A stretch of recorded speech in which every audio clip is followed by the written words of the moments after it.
I want to welcome Bjorn Carlson from the Vision Performance Center of Minnesota. The Center for Sports in the Mind is happy to partner with Bjorn and his organization to do some vision training this summer up in the Plymouth area at the Plymouth Community Center.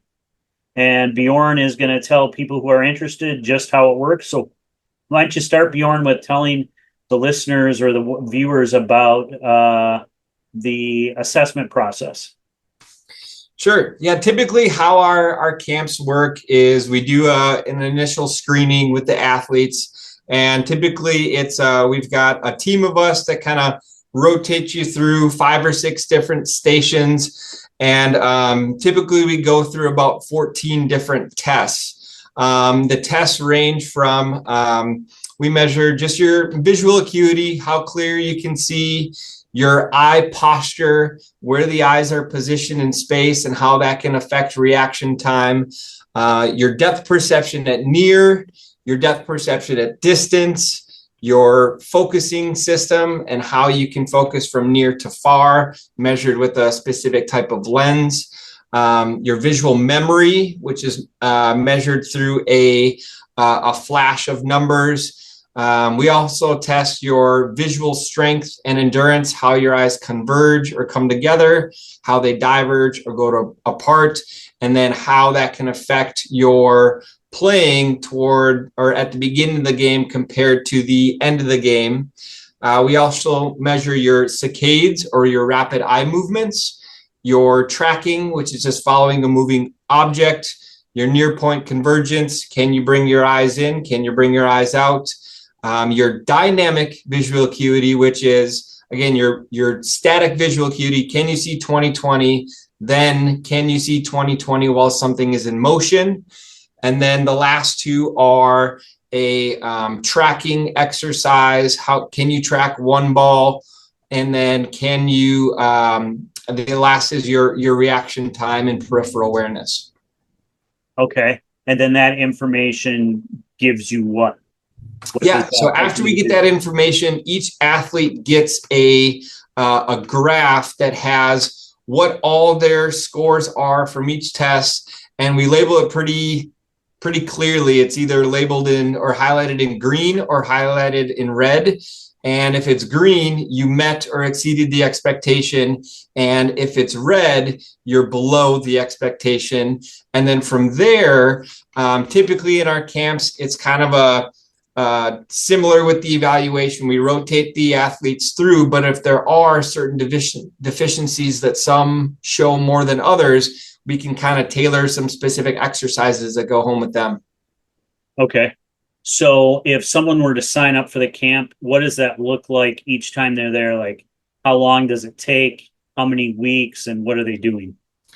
Yeah, so typically we can do about 10 to 12 athletes in an hour for the evaluation. Kind of the same thing for the training. It's kind of station work.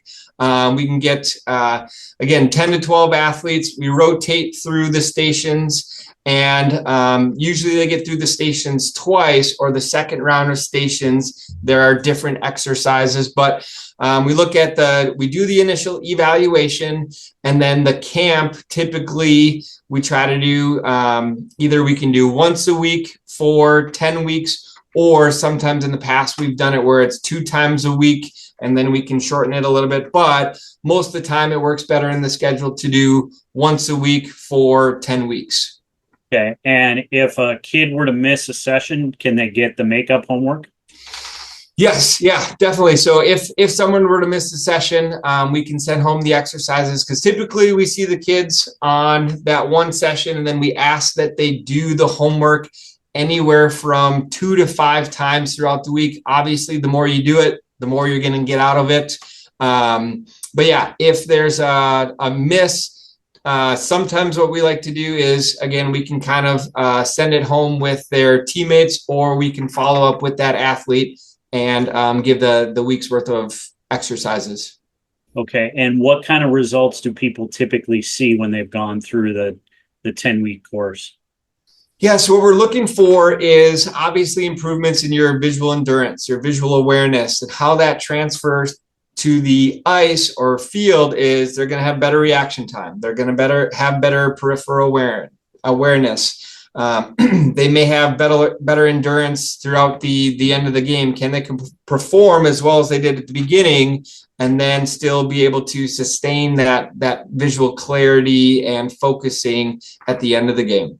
So basically what you're telling me is that if they do the course, their ability to stay focused and use their visual system will be more durable and less affected by physical fatigue.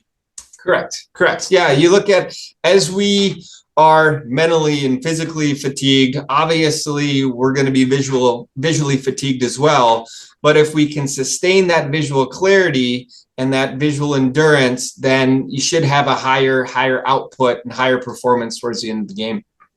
Okay, great. Anything else you think people who are interested need to know? I think it's something that's really cool is, if you do it and you do the exercises that we ask you to do it, there's no way you can't make improvements. Similar to, you go to the gym, and if you work out with a trainer and then you're doing kind of your own routine, or you're seeing that trainer on a daily basis, there's no way you can't make improvements. And that's the cool thing about the vision therapy too, or the vision training.